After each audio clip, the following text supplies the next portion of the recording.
place pour le patient dans la e-santé? C'est vraiment une bonne réponse parce que on reproche très souvent aux médecins de s'intéresser plus à l'organe malade qu'au bonhomme ou à la bonne femme qui est autour, hein, évidemment. Alors que si la technologie conduit encore à réduire le niveau d'humanité dans la relation médecin-malade, patient-soigné, les patients risquent de se sentir vraiment bien seuls. Et si on ajoute à ça que si leurs données de santé se baladent dans la nature sans qu'ils sachent exactement l'usage qui va en être fait, ils sont vraiment désespérés, on les comprend. Mais manifestement, ce n'est pas le cas. Et ça, on va le voir avec nos trois invités. Donc Carla Gomez, qui est directrice du marché santé chez DocaPost. Fabrice Denis, qui est oncologue radiothérapeute au centre Jean-Bernard Dumont, chercheur associé au CNRS et professeur associé de e-santé à la faculté de santé de Paris. Et Alain Toledano, cancérologue, président de l'Institut Raphaël, la maison de l'après-cancer. Et, comme l'a dit David, tout récent directeur de la chaire santé intégrative au CNAM. Alors, comme deux intervenants sur trois sont cancérologues, nous allons nous intéresser à la cancérologie, d'autant plus que c'est un domaine dans lequel la e-santé a pris une place vraiment importante, en espérant que les progrès en e-santé, en cancérologie, seront appliqués après aux patients qui souffrent d'autres pathologies, et ça sera vraiment le but. Et je voulais préciser aussi qu'il n'y a pas de patients autour de cette table, ce qui parfois est dommage quand on parle d'eux, donc je serai le relais des associations de patients que je fréquente régulièrement. Je connais bien leurs plaintes, leurs demandes, et donc je serai le patient témoin s'ils l'acceptent. Voilà. Alors, on va commencer avec vous, Fabrice. Fabrice Denis, vous avez mis au point des applis qui permettent de mieux aider les malades atteints de cancer. Vous êtes même l'un des 16 experts mondiaux impliqués dans la télésurveillance en cancérologie. Là, c'est vraiment le patient qui est au cœur du système et non pas sa tumeur. Oui, c'est intéressant. Merci pour l'invitation à l'Axel. C'est effectivement intéressant d'être arrivé à remettre le patient par la technologie au centre de sa prise en charge. En fait, l'idée de rendre le patient acteur de son suivi, elle est venue de deux filières complètement différentes qui se sont retrouvées. Il y a une première filière qui était la nôtre, qui était une filière basée sur un peu les mathématiques, qui essayait de comprendre pourquoi le cancer avait une évolution différente d'un individu à l'autre, avec des patients qui rechutent très vite, d'autres qui rechutent pas, alors qu'initialement la tumeur a l'air d'être assez semblable. Et on s'est rendu compte que la tumeur au sein d'un individu était modulée dans sa croissance par l'individu lui-même, et que cette interaction était, on va dire, modélisable par une théorie mathématique qui est la théorie du chaos. Et cette théorie du chaos, elle est intéressante parce qu'elle permet d'étudier quelle est la meilleure variable à suivre pour un modèle qui est théoriquement imprévisible à long terme. Parce que la dénomination de théorie du chaos, quand on est patient, ça ne fait pas plaisir. Eh ben non, d'ailleurs, ça ne donne pas envie. Par contre, il y a un effet qui est plus sympathique à comprendre, c'est l'effet papillon, en fait, qui est directement issu de la théorie du chaos. C'est ce fameux effet qui fait que dans un système régi par le chaos, une petite variation dans un élément du système va amener une variation complètement incroyable, une grande bifurcation du système. Et en fait, c'est ce qui permet de comprendre pourquoi les choses sont imprévisibles à long terme. Bon, passé ce niveau-là de maths, on s'est dit qu'on allait peut-être plutôt suivre le patient qui s'est avéré être sur les modèles la donnée, entre guillemets, la plus intéressante pour essayer de comprendre ce qui allait se passer. Donc, on s'est intéressé à suivre les symptômes des patients pour détecter des rechutes, etc. Première filière, les mathématiques.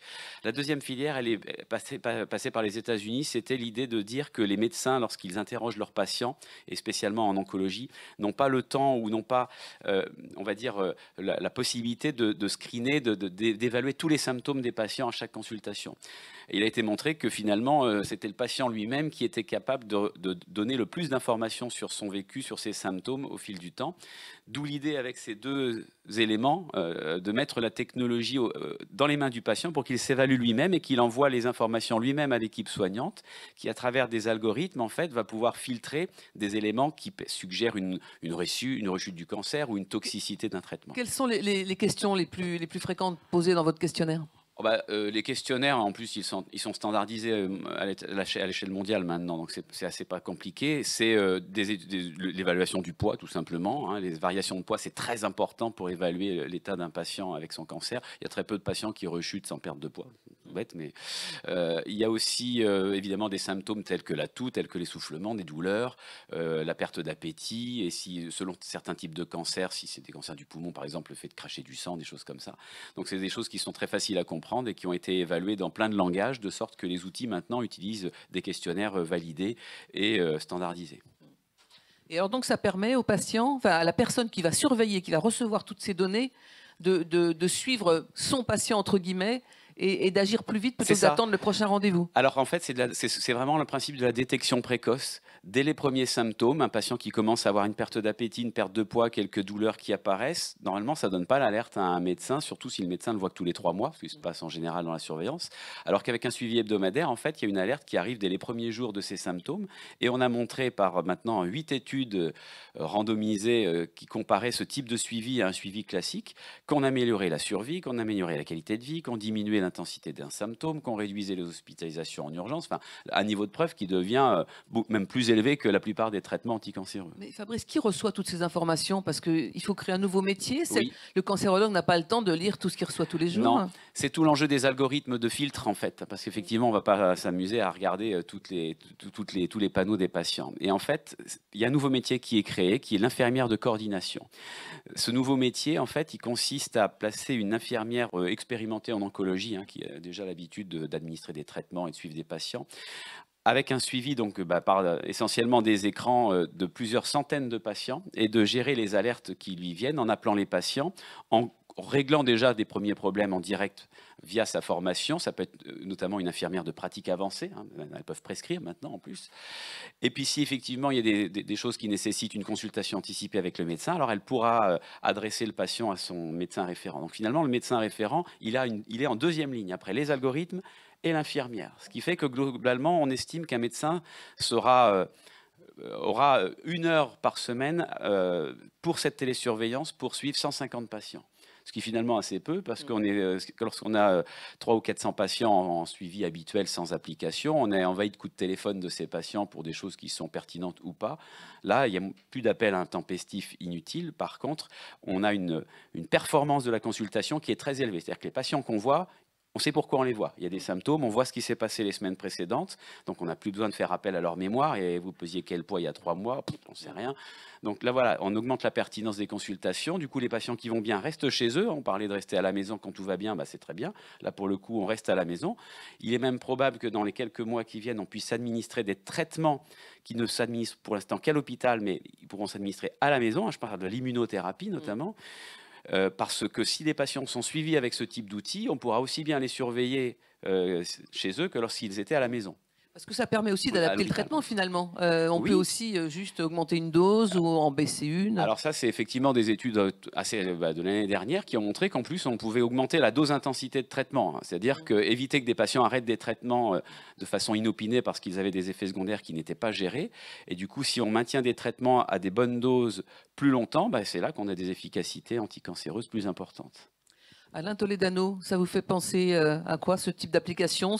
C'est pour vous, c'est quelque chose d'important qui doit se développer? Oui, merci Fabrice. Alors j'ai une communauté de pensée avec Fabrice, on ouvrira.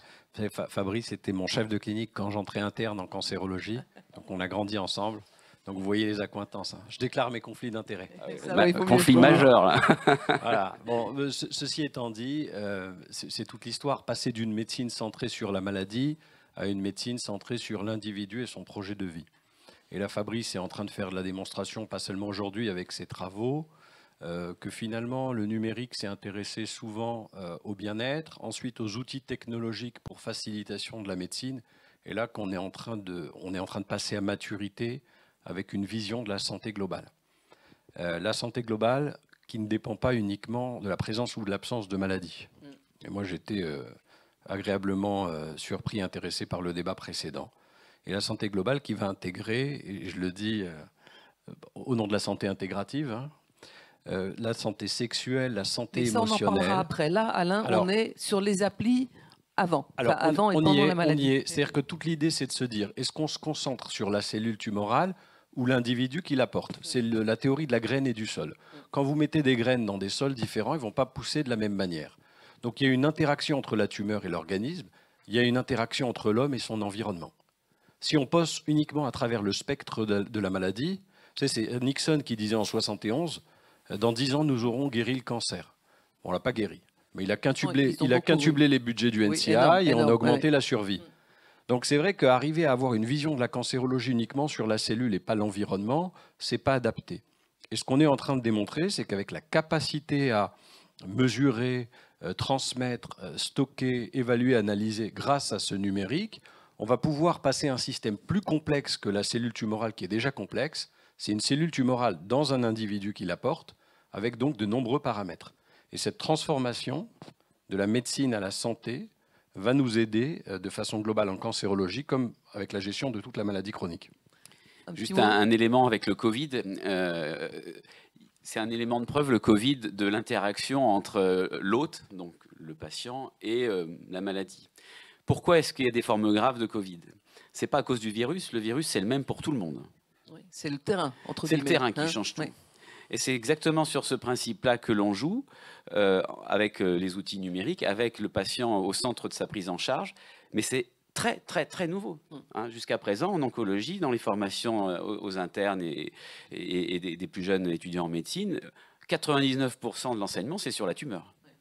Carla, avant qu'on revienne sur le bon usage des données, qu'est-ce que ça vous inspire, la multiplication d'applications comme ça dans le domaine de la santé? Alors avant tout, bonjour et merci à tous, et merci à l'Axel. Fabrice et Alain, vous avez mentionné un point capital et important qui aujourd'hui, on démultiplie ces applicatifs de suivi et on démultiplie à la fois en prévention et en suivi des traitements. Il faut savoir que les données de santé, aujourd'hui, elles doublent tous les 73 jours. Entre 60 et 73 jours. Donc dans le monde ou en France? Dans le monde. Les données en général, 90% des données en général ont été produites les 2 dernières années.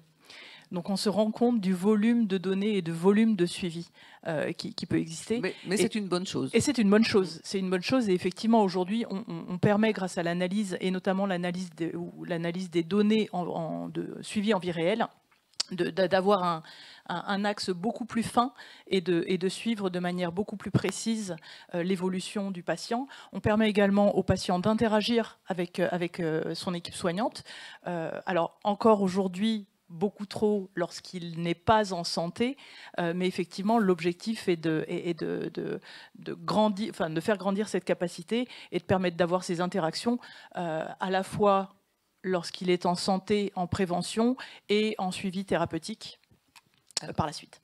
Alors justement, Alain, vous faites tout pour aider les patients donc à l'Institut Raphaël, pour créer un environnement positif autour d'eux. Donc vous leur proposez d'apprendre à mieux manger, mieux dormir, mieux bouger. Mais donc le patient, il est vraiment au cœur de vos actions. Mais la e-santé là-dedans, elle est où? Alors, je vais vous donner un exemple. Effectivement, on va co-construire avec chaque patient, c'est notre base, des parcours d'accompagnement coordonnés qui vont être orientés vers la nutrition, les émotions, l'activité physique, le bien-être et le retour à l'emploi. Alors, un exemple simple. Là, on a des patients qui doivent, soit 40% des patients atteints de cancer sont dénutris. Et pour le restant, c'est des patients qui vont prendre du poids. En tout cas, il va y avoir des modifications de l'image corporelle. Et ça va engendrer un retour à l'emploi un peu plus tardif, un coût pour la société, un coût humain avec des dépressions augmentées, etc. On a une application qui est une espèce de nutrithérapie digitale qui s'est invitée, où on va paramétrer les conseils alimentaires des nutritionnistes, la culture du patient, ses goûts, et qui va lui proposer non seulement des recettes, mais également les compositions de ces recettes, mais également l'aider à faire ses courses, mais également nous aider à monitorer le suivi des variations pondérales, et pas seulement pondérales, des masses grasses et les masses maigres, parce que vous savez qu'on peut être obèse et avoir une fonte musculaire, ce qu'on appelle une sarcopénie, qui va générer plus de toxicité des traitements et moins d'efficacité. Donc la thématique nutritionnelle, vous pouvez la considérer de manière culturelle, vous pouvez la considérer de manière philosophique, le goût des aliments, le goût de la vie, le goût des autres. Vous pouvez prendre des options de nutrition santé ou de nutrition plaisir. Vous pouvez aussi, vous savez, quand les gens nous disaient avant, je suis malade, qu'est-ce que j'ai fait? Mais docteur, qu'est-ce que j'ai fait? Et ça voulait dire qu'est-ce que j'ai fait au bon Dieu? Parce que la maladie était vécue comme une punition divine pour expier ses fautes. Et maintenant, quand ils nous disent qu'est-ce que j'ai fait, sous-tendu qu'est-ce que je n'ai pas fait, qu'est-ce que j'ai mal mangé, est-ce que je dois manger bio, vegan, sans sucre, cétogène, est-ce que je dois jeûner, etc. Donc quand vous voyez que les médecins coupent la parole aux patients au bout de 23 secondes, le temps de nos consultations et notre manière de prescrire, vous comprenez bien que la nutrition, qui est un vrai sujet, on ne la réglera pas dans les consultations de médecine. Donc les outils vont nous aider à structurer, standardiser, développer, interagir. Et moi, ce qui m'intéresse... Et individualiser aussi. Voilà, informer, personnaliser, bien sûr. On va informer, mais on n'est pas qu'en train d'informer. on est en train de les positionner sur le plan aussi thérapeutique. Et c'est là où on parle de la maturité d'un marché qui est plus de la tech, c'est de la santé numérique, c'est même plus de la médecine. Et on va aller sur tous les pans de la santé. Grâce à l'industrie de la santé numérique, on va arrêter de se focaliser nos budgets et nos concentrations sur la médecine. On va partir sur un domaine très vaste de la santé et des équilibres de vie. Donc ça, c'est vraiment la médecine intégrative telle que vous la concevez, que vous allez la développer, l'enseigner dans les mois et les années à venir. Moi, j'aime bien parler de santé intégrative parce que quand il y a eu la rupture entre les lettres et les sciences, la médecine, on a essayé de la rendre très scientifique pour lui donner le poids de sa faculté à gérer l'incertitude. Alors qu'on sait que c'est aussi un art et pas une science exacte et rationnelle, comme le disait Kant. Donc on parle de santé intégrative, même si la médecine, théoriquement et sur le plan de sa définition, c'est l'ensemble des moyens scientifiques et de tous ordres qui sont mis en œuvre pour prévenir, traiter, guérir des maladies, des blessures ou des infirmités. Avec des mots on parle, avec des mots on tue. Mais on a des applis aussi qui vont commencer à s'adapter au profil patient et qui vont commencer à interagir avec lui pour lutter contre, deuxième point, le sentiment d'isolement. Notre sujet aujourd'hui, quand on est atteint d'une maladie quelconque chronique, il y a 20 millions de Français qui ont des maladies chroniques, c'est ce sentiment d'isolement.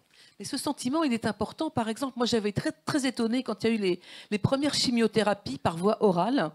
Moi, j'avais le sentiment, bêtement, que les gens étaient vraiment contents de ne plus aller à l'hôpital se faire une perfusion. Or, ça a été très, très mal vécu par certains patients qui se sentaient abandonnés. Alors, est-ce que le fait de remplir un petit fichier sur son ordinateur une fois par semaine, on n'a pas le sentiment qu'on nous lâche encore un peu plus la main ? Ça dépend de l'image mentale aussi. Alors, ça dépend de l'image mentale, mais ce qui est intéressant, c'est que, alors là, c'était totalement imprévisible. Lorsqu'on a travaillé là-dessus avec les premiers patients, les travaux sur la télésurveillance, c'était avec les patients dès la réflexion. Donc déjà, c'est important. Ça fait 10 ans, vous avez commencé. Ça fait 2013. Ouais. Mais ça évite les mauvaises surprises. Au moins, on s'y prend directement avec eux dès le départ.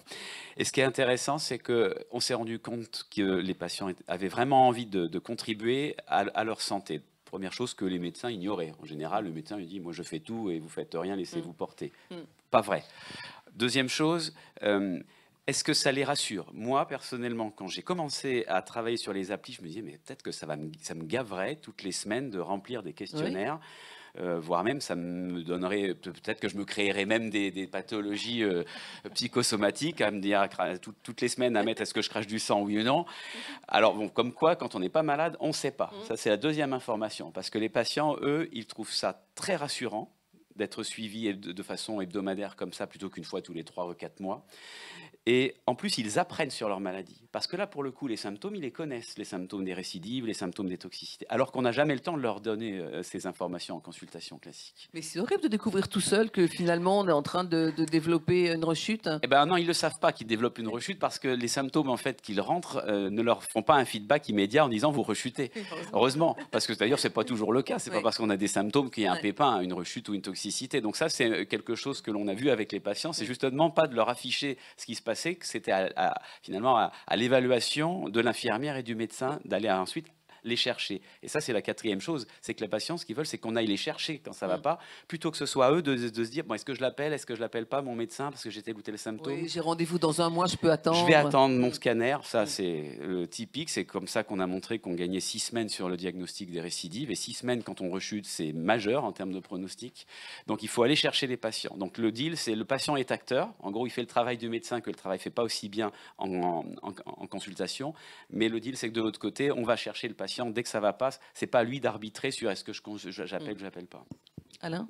Oui, parce qu'en fait, le sujet, c'est d'abord de créer le lien avec le patient. Et là, on a un lien qui dépasse le cadre de la consultation, qui est pérennisé grâce à l'outil.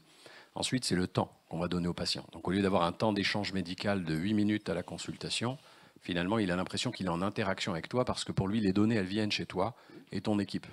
Donc en fait, on travaille en équipe, on a réinstallé dans son esprit une vision d'une surveillance différente que le simple temps T d'une consultation tous les 3 mois. Et ensuite, il y a cette gestion de l'incertitude en cancérologie, ou en santé en général, comment on gère l'incertitude. C'est sûr qu'avec des données, et on l'a appris dans la vie de tous les jours, on a un peu plus d'éléments de réflexion objectifs et tangibles. Donc c'est rassurant pour lui qu'on ait un échange d'informations et de données dans nos prises de décision dans la personnalisation de notre approche, dans la prédiction, tout ce qui va être permis par le numérique, l'intelligence artificielle. C'est pour ça que très tôt, on a travaillé, nous, avec DocaPost, sur le cahier des charges de ce que devait être un dossier en santé intégrative, santé globale. On a diminué de 30% la perte de temps de tous les soignants. On a fait communiquer les soignants médicaux et paramédicaux, la ville, l'hôpital, et les patients se sont appropriés ces outils. Et maintenant, ils intègrent eux-mêmes entre 3 et 4 documents par mois, eux-mêmes, dans leur dossier auquel ils ont accès. Alors justement, on va parler dossier maintenant, on va parler du lourd, des données. Qu'est-ce que vous en faites? Comment elles sont stockées? Les problèmes d'éthique que ça peut poser. Carla, est-ce qu'on a raison de temps en temps d'avoir peur que ces données partent dans la nature? Alors évidemment, on a raison et on le voit bien au quotidien avec les nombreuses fuites et malveillances, piratages, attaques. Effectivement, le patient est acteur et fournit de lui-même un certain nombre de données. On est bien loin du questionnaire papier qui était rempli. Là, chaque patient qui est avant tout un usager, un citoyen, une personne, utilise les services numériques de manière quotidienne. Et effectivement, je vous ai parlé tout à l'heure du nombre de données que l'on génère et notamment le nombre de données de santé. Ces données de santé, évidemment, elles sont âprement convoitées. Alors, elles servent avant tout au suivi thérapeutique, elles servent à l'amélioration de la recherche, mais on peut aussi en faire n'importe quoi et c'est là qu'est le risque. Quand on voit qu'aujourd'hui un dossier patient est monnayé des milliers d'euros, entre des centaines d'euros et des milliers d'euros jusqu'à 5 000 pour par des hackers, par un marché parallèle sur la donnée de santé qui fait que les données n'intéressent pas uniquement les soignants ou votre équipe soignante ou les équipes de recherche clinique, les équipes de recherche, oui, surtout, mais également tout un tas de sociétés peu regardantes sur la provenance des données et qui finalement y voient des intérêts, ne serait-ce que marketing. Donc pardon, je vous interromps une seconde, mais est-ce qu'à titre individuel, c'est risqué pour moi? Parce que c'est la masse des données qui fait leur importance, plutôt que la donnée individuelle, globalement, pour ces hackers, par exemple. Alors, pas uniquement, mais effectivement, c'est la masse des données qui donne des tendances et qui donne... ce qui est important de savoir, c'est que les données et nos données, quand on nous questionne sur notre propension à mettre à disposition nos données de santé, bien sûr à condition qu'elles soient anonymisées, à minima pseudonymisées. Donc la pseudonymisation, on enlève toutes les données d'identification. Donc tout ce qui permet d'identifier le nom, prénom, l'adresse et autres. L'anonymisation est encore plus puissante puisqu'elle altère à minima les données de façon à ce que l'on ait les grandes tendances, mais sans être en mesure de pouvoir réidentifier avec n'importe quelle clé. Donc c'est des facteurs de sécurité qui sont particulièrement importants.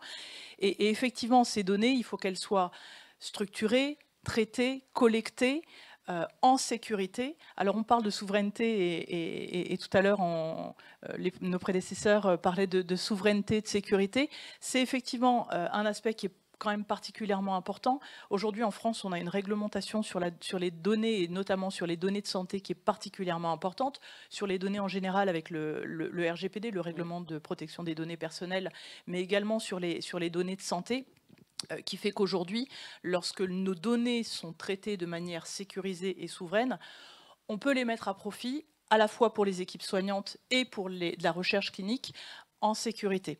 Quand on parle en sécurité, il y a une notion de donner son consentement aux données, au traitement de nos données, et ça c'est un consentement qui doit être explicite. Le RGPD est systématiquement demandé, le consentement par la loi devrait être systématiquement demandé depuis mai 2018. Il est vrai que dans les faits, la mise en œuvre prend un petit peu de temps, mais c'est une obligation. C'est une obligation également de pouvoir exercer ses droits, c'est-à-dire que quand on a dit oui pour donner accès à nos données, on a le droit en France et en Europe de décider que finalement, non, le lendemain ou dans 6 mois ou dans 3 ans, on peut changer d'avis. Et ça ne doit pas être un parcours du combattant. C'est-à-dire qu'on doit être en mesure de pouvoir... Et dans ces cas-là, pardon, vos données, elles sont complètement invalidées, effacées, vous disparaissez? Elles doivent être invalidées, elles doivent être effacées. Effectivement, c'est le droit à l'effacement.